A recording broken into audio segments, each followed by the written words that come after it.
प्रभु का कथन है कि यूं तो सभी धर्म श्रेष्ठ ही है, पर उन समस्त धर्मों में सर्वश्रेष्ठ धर्म है परहित। और इसी प्रकार से समस्त जो पाप है उनमें भी दूसरे को पीड़ा देना सबसे बड़ा पाप। तो इसमें दो शब्दों का, जो दोनों ही शब्द हैं वो बड़े महत्व के। एक शब्द तो पर है और दूसरा शब्द हित है। तो पर की परिभाषा के दृष्टि से स्व कौन है और पर कौन है, तो सभी अधिकांश व्यक्तियों के अंतःकरण में एक संस्कार बना हुआ, जो जिसका जन्म हमारे कुल में हुआ या जिससे हमारा रक्त का संबंध है, वह व्यक्ति हमारा अपना है, वह स्व है। और उससे जो भिन्न है वह पर है। अब स्वाभाविक रूप से जब यह परिभाषा, चाहे वो किसी सूत्र को लेकर के हो, यूं मानो भगवान के चरित्र में, भगवान की लीला में सर्वत्र संकेत मिलता है। श्री राम के रूप में दो अवतार हमारे पुराण और इतिहास में आते हैं, श्री परशुराम जी महाराज और भगवान राम। परशुराम जी महाराज बड़े ही त्यागी के रूप में सामने आते हैं। समस्त संसार के राजाओं को हराने के बाद भी वे स्वयं कभी किसी राज्य को स्वीकार नहीं करते, सिंहासन पर नहीं बैठते। और इसी प्रकार से कभी किसी नारी सौंदर्य ने उन्हें अपनी ओर आकृष्ट नहीं किया और वे बाल ब्रह्मचारी। उसका अभिप्राय है कि उन्होंने काम और लोभ दोनों ही वृत्तियों को जीत लिया है। किंतु इतना होते हुए, जैसे श्री राम के संबंध से राम राज्य शब्द जुड़ा हुआ है, परशुराम जी भी अन्याय समाज से मिटाना चाहते हैं, बुराई मिटाना चाहते हैं, किंतु इतना होते हुए उसका परिणाम वह नहीं हुआ कि उसके लिए हम ये कह सकें कि परशुराम राज्य, या ये राम राज्य कहें, या ये कहें कि सबसे आदर्श राज्य जो है वो स्थापित हुआ।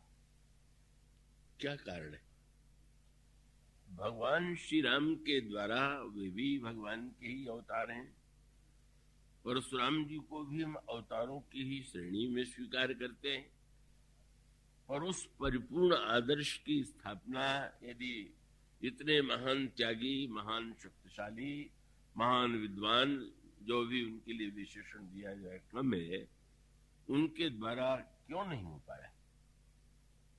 और तब आपको एक सूत्र मिलेगा, और बड़े महत्व का सूत्र है, और ये समझ में आने योग्य है और ग्रहण करने योग्य। जब उन्होंने अन्याय को मिटाने के लिए दंड दिया, तो विवाह तो नहीं किया था कि उनका कोई परिवार या उनका पुत्र हो। राज सत्ता का तो आकर्षण उनके मन में था ही नहीं, पर उन्होंने एक केंद्र बिंदु यह बना लिया कि क्षत्रिय ही अन्यायी, और क्षत्रियों को दंड दिया जाना चाहिए।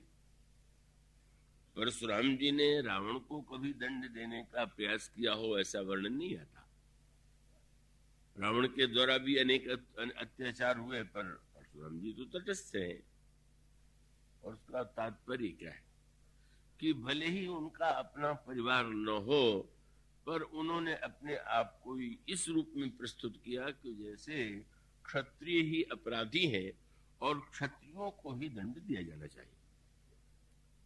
और यही घोषणा वे भगवान राम से भी स्पष्ट रूप से कह देते हैं। भगवान राम से उन्होंने कहा कि मैं छिपाना नहीं चाहता, तुम्हें ये पता होना चाहिए कि मैं बाल ब्रह्मचारी हूं। पर उसके साथ साथ एक शब्द आपको मिलेगा, विश्व विदित क्षत्रिय कुल द्रोही। मैं क्षत्रिय कुल का द्रोही हूं, क्षत्रियों का विरोधी हूं। तो चाहे आप परिवार से मेरापन मान लीजिए या उससे बढ़कर के आप किसी जाति में आपका जन्म हुआ है, आप उस जाति को ही अपना माने और अन्य जातियों में जिनका जन्म हुआ है अगर उन्हें पराया आप मानते हैं तो आप तो कभी भी पूर्ण न्याय नहीं कर सकते। तो इसका अभिप्राय कि इस प्रकार के जो आधार हैं उनके आधार पर अगर यह निर्णय किया जाए तो कैसे न्याय होगा। मान लीजिए कोई व्यक्ति परिवार के संबंध में इस रूप में सोचता है कि हमारे परिवार के किसी सदस्य के द्वारा अगर बुराई होती है तो बुराई नहीं है, दूसरे के द्वारा होती है तो बुराई है। पर उससे ऊपर उठ करके भी अगर कोई ये मान ले कि बस ब्राह्मण शुद्ध हैं और क्षत्रिय न्यायी हैं और इसलिए दंड क्षत्रियों को दिया जाना चाहिए, मानो यह बताया गया कि यह दृष्टि स्वयं अपने आप में परिपूर्ण नहीं, और पूर्ण नहीं है तो स्वाभाविक रूप से परिणाम में पूर्णता की प्राप्ति नहीं हो सकती।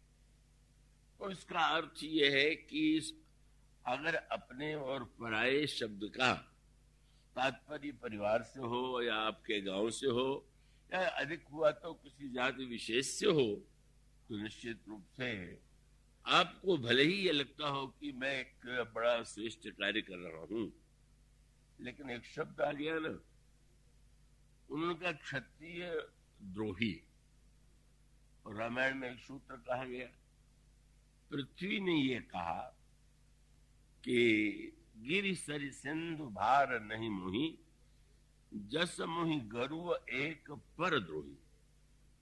पृथ्वी कहती है कि पर्वतों का, नदियों का, इन सब का बोझ मेरे ऊपर उतना नहीं है जितना जब किसी के हृदय में परद्रोह होता है तो होता है।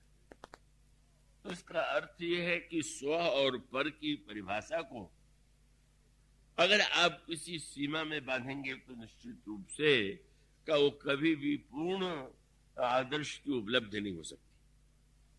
और इसीलिए भगवान राम और परशुराम जी के संबंध में जो उस वार्तालाप का आप एक पक्ष देखेंगे, वो पक्ष क्या है?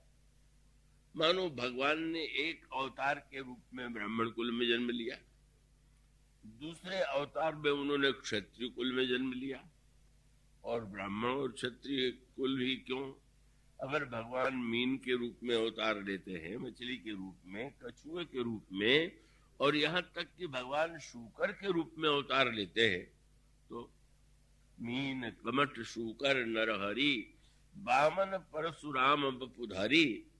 मानो इसका अभिप्राय यह है कि भगवान जो है किसी विशेष जाति के व्यक्ति तो नहीं है, वे तो कभी भी आवश्यकता होने पर लोक कल्याण के लिए किसी भी जाति में जन्म ले सकते हैं, जाति में अपने को प्रकट कर सकते हैं।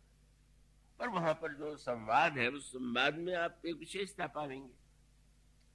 अगर उन्होंने ये कह दिया कि मैं क्षत्रिय कुल द्रोही हूं, तो व्यवहार की भाषा में भगवान राम क्षत्रिय कुल में जन्म ले चुके हैं, और वो कह सकते हैं कि मैं हूं क्षत्रिय, आप क्या कर लीजिएगा। ऐसा संवाद आज भी होता है, उसके आधार जाति हो जाती है या कोई विशेष संदर्भ होता है, और ऐसा इतिहास में पहले बाद में हुआ। आप महाभारत को उठा करके पढ़ें तो वो फिर दृश्य आता है। और एक बड़ी अनोखी बात बताई गई है, अगर आपने ध्यान से पढ़ा हो तो एक बात पाएंगे कि भगवान श्री राम और परशुराम जी के मिलन का परिणाम यह हुआ कि भगवान फिर परशुराम जी के अंतःकरण में यह इच्छा नहीं आई कि मुझे अन्याय के मिटाने का कार्य करना है और अन्याय को मिटाने के लिए क्षत्रिय जाति को मिटा देना आवश्यक है। जब वो धनुष उन्होंने श्री राम को सौंप दिया तो उसके बाद वो प्रसन्न भाव से चले गए। लेकिन महाभारत में एक ऐसी स्थिति उत्पन्न होती है, क्योंकि परशुराम जी महाराज का काल तो बहुत लंबा है। वो तो त्रेता युग में भी और द्वापर युग में भी उनका रूप स्वीकार किया जाता है कि जब परशुराम जी महाराज ने निश्चय कर लिया कि अब मैं किसी क्षत्रिय को शस्त्र विद्या नहीं दूंगा। भगवान राम को क्षत्रिय के रूप में देख के भी उन्होंने धनुष बाण उनके पास चले जाने पर प्रसन्नता का अनुभव किया। और उन्हीं परशुराम जी के जीवन में द्वापर युग में वह स्थिति आई कि जब उन्होंने कहा कि आज से मैं कभी किसी क्षत्रिय को शस्त्र नहीं सिखाऊंगा। क्यों हुआ? यहाँ पर भगवान राम का जो चिंतन है उसका प्रभाव परिलक्षित होता है। और जब परशुराम जी महाराज को फिर से युद्ध भले ही नहीं पर उन्होंने कहा आज से मैं किसी क्षत्रिय को शस्त्र नहीं दूंगा, तो उसके पीछे जो गाथा है बड़े महत्व की है। परशुराम जी महाराज भेद नहीं करते हैं क्षत्रिय ब्राह्मण में, और शस्त्र का ज्ञान यदि ब्राह्मणों को देते हैं तो क्षत्रियों को भी देते हैं। और जिन लोगों ने परशुराम जी महाराज से द्वापर युग में शस्त्र अस्त्र प्राप्त किए उनमें भीष्म पितामह भी है। बाल ब्रह्मचारी भीष्म पितामह परशुराम जी महाराज के चरणों में प्रणाम करते हैं और उनसे शस्त्र प्राप्त करते हैं। और उसके बाद वह गाथा आती है जिस समय काशीराज की कन्याओं का स्वयंवर चल रहा था और उस स्वयंवर में सहज कौतूहल बस भीष्म भी पितामह भीष्म भी चले गए। तो उनको देख करके राजाओं में कानाफूसी होने लगी। ये तो बाल ब्रह्मचारी माने जाते थे, इन्होंने तो पिता से वचन दिया था मैं विवाह नहीं करूंगा, क्या विवाह करने की इच्छा आ गई है क्या? और हर तरह के राजा थे तो किसी ने भी कहा कि अब इनमें कौन सा सामर्थ्य है, क्या करेंगे विवाह कर। और भीष्म पितामह के कान में जब यह शब्द गया तो वो तो उनका क्षात्र स्वभाव तेजस्वी स्वभाव जागृत होगा। अच्छा, तुम में इतनी धृष्टता कि तुम ये समझते हो कि भीष्म में पौरुष नहीं। और तब उन्होंने चुनौती देते हुए काशीराज की कन्याओं को अपने रथ पर बैठा लिया और राजाओं को चुनौती दी कि तुम में सामर्थ्य हो तो तुम आओ। कोई उनके सामने न लड़ सकता था न जीत सकता था, पर उसके बाद उसका परिणाम बड़ा दुखद हुआ। एक कन्या का विवाह तो मानो अपने कुल में ही उन्होंने कर दिया, और दूसरी राजकुमारी जो थी उसका किसी से अन्य राजा के प्रति अनुराग था। और भीष्म पितामह ने जब सुना तो वो तो केवल राजाओं को चुनौती देने के लिए उस कन्या को लाए थे। उन्होंने उस राजा के पास पहुंचाया और उस राजा ने कहा कि जब भीष्म ने तुम्हारा हाथ पकड़ लिया तो अब मैं तुम्हें स्वीकार नहीं करूंगा। तो कन्या आती है और भीष्म कहते हैं मैं पिता के वचनों के कारण में विवाह करने में के लिए प्रस्तुत नहीं। कन्या ने कहा कि फिर आपको मेरे हरण की क्या आवश्यकता थी, क्या अधिकार था, आप मेरे जीवन को कैसे नष्ट करना चाहते? नहीं नहीं, मैं तो पिता के वचन से हट नहीं सकता। तब उसको पता चला कि अन्य तो कोई शायद उनको बात न समझा सके, पर परशुराम जी महाराज इनके गुरु जी हैं, तो अगर मैं गुरु जी से जाकर के कहूंगी और वे कहेंगे तो भीष्म मान जाएंगे। और उस कन्या ने जाकर के जब परशुराम जी महाराज से ये कहा कि सारी घटना सुनाई तो परशुराम जी को भी लगा, और सचमुच वो तो भीष्म का बहुत बड़ा अन्याय था। बड़े व्यक्ति होने का अर्थ था जो करते सब ठीक कहते। उनको लगा कि ये तो बहुत अन्याय की बात है, और उन्होंने कहा कि मैं बाध्य करूंगा कि भीष्म तुमसे विवाह करें। आए, सुना भीष्म के आगमन का समाचार, परशुराम जी के आगमन का समाचार भीष्म ने तो बड़े उत्साह से स्वागत करने के लिए कि गुरु जी आ रहे हैं। चले, लेकिन वहां जाने के बाद का चंदन माला के पश्चात फिर देखा कि गुरु जी की आंखें तो टेढ़ी हैं। पूछा महाराज क्या बात है? उन्होंने कहा तुमने बहुत अन्याय किया है, तुम्हें इस कन्या से विवाह करना होगा। नहीं महाराज, वो तो संभव नहीं, मैं पिता को वचन दे चुका हूं, मैं किसी तरह विवाह नहीं करूंगा। परशुराम जी ने आदेश दिया, अगर वो तुम्हारे पिताजी को दिया गया वचन था तो मैं गुरु हूं, और गुरु का स्थान पिता से अधिक श्रेष्ठ है, इसलिए तुम्हें मेरी आज्ञा माननी चाहिए। भीष्म पितामह ने कहा ना, मैं जो वचन दे चुका उसको मानने के लिए तोड़ने को प्रस्तुत नहीं।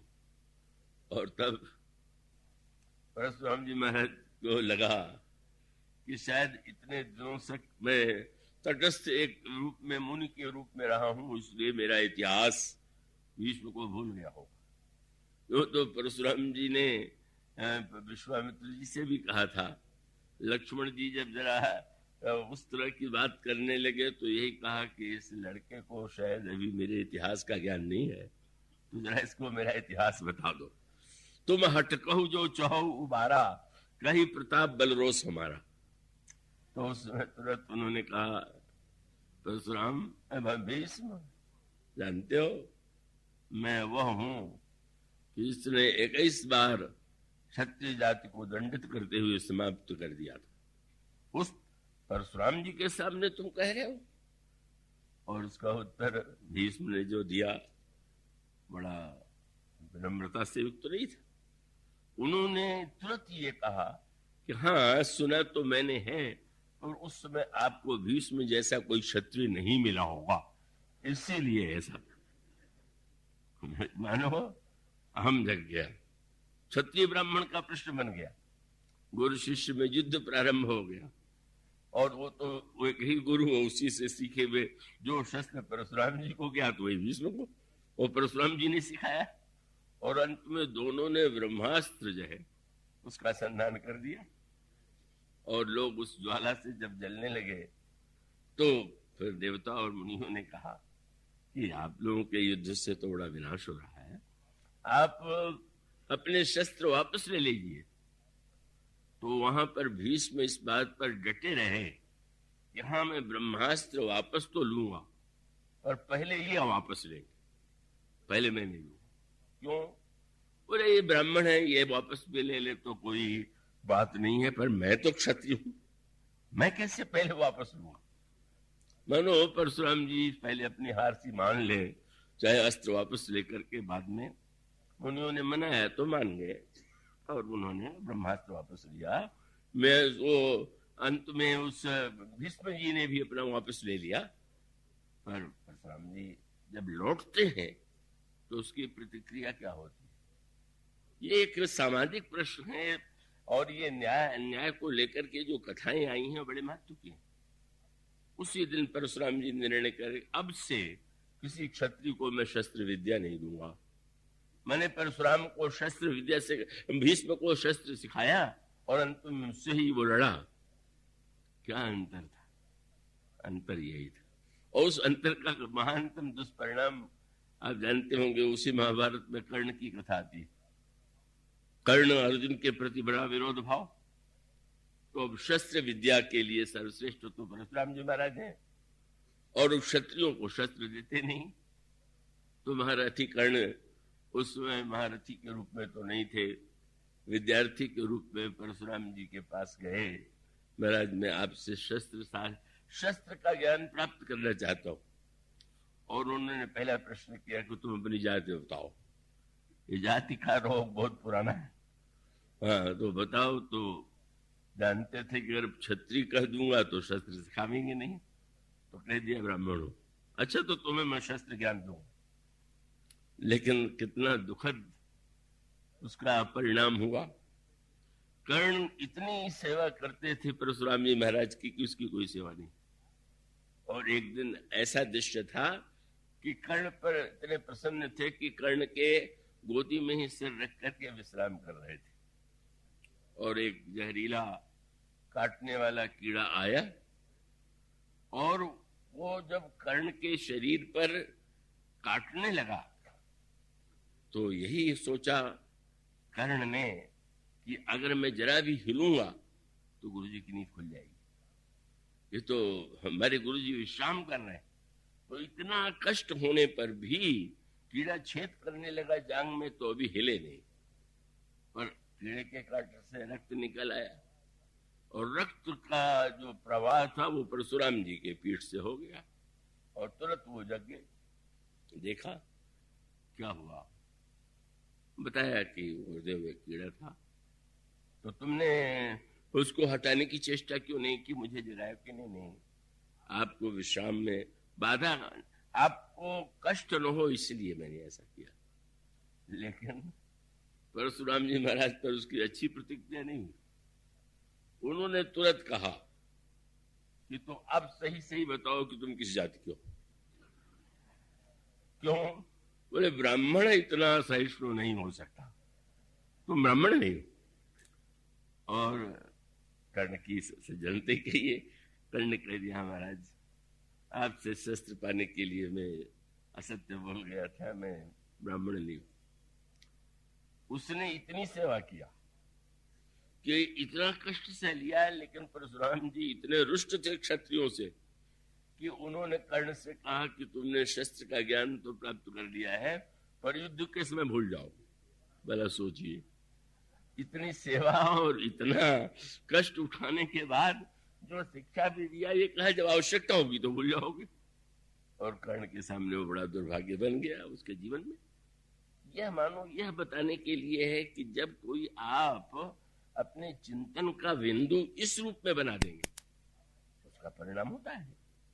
सामाजिक संदर्भों में, पारिवारिक संदर्भ में, सर्वत्र जो है ये एक बड़े महत्व का सूत्र है। और इसीलिए सारे समाज में जो संघर्ष होते हैं, उन संघर्षों में क्रिया और प्रतिक्रिया का चक्र चलता रहता है। मानो जो उत्तर भीष्म ने दिया था परशुराम जी को, वो उत्तर भगवान राम नहीं दे सकते थे क्या? जब उन्होंने कहा कि मैं क्षत्रिय कुलद्रोही हूं, तो वे क्या चुनौती नहीं दे सकते थे क्या महाराज राम जैसा क्षत्रिय आपके सामने नहीं आया होगा, मैं हूं आपके सामने, आप क्या करेंगे बताइए। तो मानो अंतर था। जब आप ऐसा कोई चिंतन अधूरा बनाएंगे, और उसकी प्रतिक्रिया तो स्वाभाविक रूप से वैसी ही होगी। और उस प्रतिक्रिया से बचने का उपाय क्या? उन्होंने जब ये कहा कि मैं क्षत्रिय कुलद्रोही हूं, तो भगवान ने नहीं कहा कि मैं क्षत्रिय कुल रक्षक हूं। भगवान राम ने कहा महाराज तो बड़ी बहुत सुंदर बात, आप ब्राह्मण हैं और मैं क्षत्रिय हूं, आप मुझसे युद्ध करने के लिए कह रहे हैं, पर आप में और मुझ में तो युद्ध हो ही नहीं सकता। क्यों? बोले मैंने जब आप आए थे तब भी आपके चरणों में प्रणाम किया था। क्षत्रिय ब्राह्मण को प्रणाम करता है तो युद्ध तो आमने सामने होता है। अब जहां चरण है वहां सिर हो, आपने एक हम ही तो वहीं सरबरी कसना था, कहू न कहां चरण कहां माथा। आपके चरणों में मैंने सिर रखा है, हम कैसे आपसे लड़ सकते हैं? मानो भगवान श्री राम के उस वाणी में वह एक वाक्य की सीमा नहीं है, संकीर्णता नहीं है जो उस वाणी में थी। और भगवान श्री राम ने बार बार यही कहा कि मैं आपसे क्या लड़ सकता हूं। अरे महाराज नाथ एक गुण धनुष हमारे, 9 गुण परम पुनीत तुम्हारे। आप तो ब्राह्मण हैं, शास्त्र कहते हैं कि ब्राह्मण में 9 गुण होते हैं। भला मेरी आपसे कोई तुलना हो सकती है? मैं नाम से छोटा, जाति से छोटा, राम मात्र लघु नाम हमारा, परस सहित बड़े नाम तुम्हारा। और लड़ने के बाद अगर आप लड़ने के बाद बार बार कहते हैं महाराज उसका उद्देश्य क्या है? लड़ाई का उद्देश्य होना चाहिए। तो उन्होंने कहा कि जो युद्ध में विजयी होगा वो असली राम, और जो युद्ध में हार जाएगा वो नकली राम। बस राम नाम तो एक ही रहेगा, 2 नहीं रहेंगे। और भगवान राम ने तुरंत कह दिया क्या? अगर युद्ध में हार जीत की ही बात है तो सब प्रकार हम तुम सन हारे, क्षमो विप्र अपराध हमारे। मैं तो हर प्रकार से आपसे छोटा हूं, हारा हुआ हूं। परिणाम क्या होता है? परशुराम जी के शस्त्र समर्पण का तात्पर्य था कि उनको ऐसा लगा था, दिखाई दिया था कि नहीं, ये जो मैंने निर्णय कर लिया कि क्षत्रिय अन्यायी हैं और उनको ही दंड देना चाहिए, क्योंकि उन्होंने देख लिया कि जब उन्होंने श्री राम से कहा कि ये मेरे पास विष्णु का धनुष है, तुम उसे लेकर के यदि खींच लोगे तो मैं समझ लूंगा कि वह नया अवतार हो गया जिसकी भूमिका आगे के कार्य को संपन्न करने के लिए है। पर वो अचानक उन्होंने देखा कि श्री राम ने तो हाथ नहीं बढ़ाया, पर वो धनुष जो है वो देत चाप आप वहीं चले गए। वो धनुष स्वयं चला गया। मानो उसको यह लग रहा था कि जिनके द्वारा मेरा सदुपयोग हो सकता है वह तो श्री राम उतावला है जाने के लिए, और धनुष के चले जाने से उनको प्रसन्नता की अनुभूति हुई।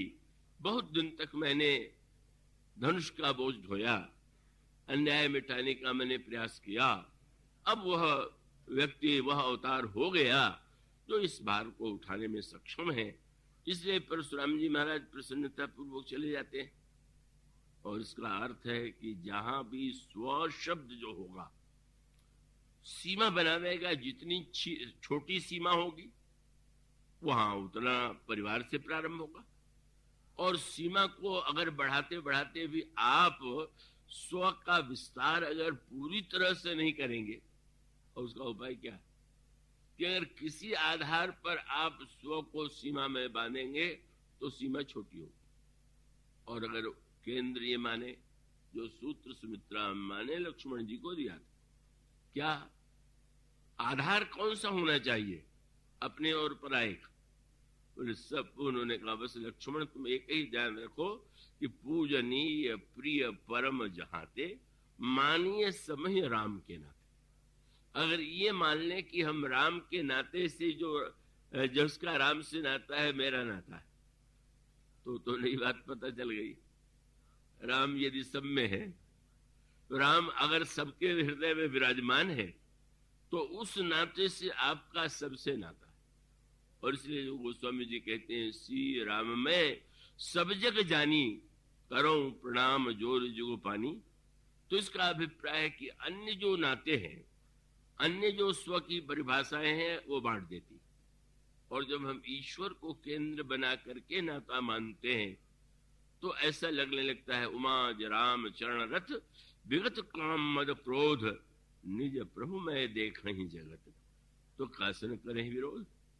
जब उन्हें ज्ञात है कि बस जो कुछ है सब में प्रभु ही है, बस मूल तत्व एक ही है, और वह प्रसंग बड़े महत्व का और समझने योग्य है। गोस्वामी जी को एक ऐसा शब्द अत्यंत प्रिय है कि पहली दृष्टि में लगता है कि शायद साहित्य की दृष्टि से ये शब्द का प्रयोग उचित नहीं है। भगवान राम के अनेक नाम हैं, और जो अनेक नाम हैं उनमें से एक नाम उनका खरारी भी है, रावणारी भी है, और वो तो नाम की तो कोई गणना की नहीं जा सकती। लेकिन गोस्वामी जी को ये खरारी शब्द जो है, श्री राम का है जो नाम है, वो अत्यंत प्रिय है। और ऐसे अवसरों पर भी इस नाम का वे स्मरण करते हैं जो पहली दृष्टि में लगता है कि ये तो शायद साहित्य की कविता की दृष्टि से वो ठीक नहीं। क्या अब भगवान श्री राम का कौशल्याम्बा के गर्भ से जन्म हुआ या अवतार मान लीजिए। अब गोस्वामी जी वर्णन करते हैं वो प्रकट कृपाला दीन दयाला कौशल्या हितकारी, ठीक है। और उसके पश्चात गोस्वामी जी कहते हैं भूषण बन माला नैन विशाला शोभा सिंधु, वो भी ठीक। पर अब श्री राम का नाम बोले शोभा सिंधु खरारी। अब भला बताइए, श्री राम का जन्म हो, अभी कोई युद्ध भी नहीं हुआ, किसी से विरोध नहीं हुआ, इतने नाम थे तो और कोई नाम दे देते, ये शोभा सिंधु खरारी कहां से आ गए? पर वो खरारी नाम बहुत बार वे ऐसे अवसर पर लेते हैं जो अवसर के अनुकूल नहीं। युद्ध के अवसर पर खरारी कहें, विरोध के अवसर पर खरारी कहें, लेकिन जब वो कह देते हैं शोभा सिंधु खरारी। और उसके पश्चात कौशल्याम्बा को भगवान ने जब अपने विराट रूप का दर्शन कराया और कौशल्या जी उस दर्शन से बिल्कुल चकित हो गई, गोस्वामी जी ने तुरंत लिखा, विस्मय वंत देखी महतारी। जब प्रभु ने मां को विस्मय युक्त देखा तो क्या किया? बोले भयो बहुर शिशुरूप। कौन? बोले शिशुरूप खरारी। खरारी जो थे वो बालक बन गए। गोस्वामी जी के साहित्य में यही नाम है क्या? इस समय बोले खरारी कहां से आ गया? कौशल्या जी के सामने जन्म लेते हैं तो खरारी, और जब विराट रूप का दर्शन कराते हैं तो भी विस्मयवंत देखे महतारी बहुत स्वरूप खरारी। रामायण के अनेक बड़े महत्व के प्रसंगों में जहां पर ये नाम साहित्य की दृष्टि से, साहित्य का गुण तो ये है कि भाई जिस प्रकार का कार्य व्यक्ति कर रहा है उसके अनुकूल आप उसको उपाधि दीजिए। कोई दान दे रहा हो और उसको आप कहें बड़े वीर हैं तो कोई बुद्धिमानी थोड़ी, और कोई वीरता का कार्य कर रहा हो और आप कहें बड़े दानी हैं तो भी उचित उपाधि नहीं है। पर गोस्वामी जी ने तो सीमा पराकाष्ठा कर दिया। क्या? लंका के युद्ध में भगवान राम को मेघनाद ने नागपास में मान दिया, तो मेघनाद बलवान सिद्ध हो रहा है, मेघनाद का पराक्रम है, पर गोस्वामी जी ने श्री राम के किस नाम का चुनाव किया? बोले व्याल पास बस वह खरारी, सुबस अनंत एक अधिकारी। खरारी जो थे वो आज नागपास में बंध गए, तो मेघनाद कह देते खरारी क्या हुए? और सीमा तो पराकाष्ठा तक तब पहुंच गई जब लंका विजय करके लौटे और भगवान श्री राम से मिलने की व्यग्रता तो अयोध्या के प्रत्येक व्यक्ति में है, और प्रभु ने देखा कि सब लोग मिलने के लिए व्याकुल हैं, तो आपने क्या किया? गोस्वामी जी ने कहा, जब भगवान प्रेमा तुर सब लोग निहारी, कौतुक कीन किसने? बोले कृपालु खरारी।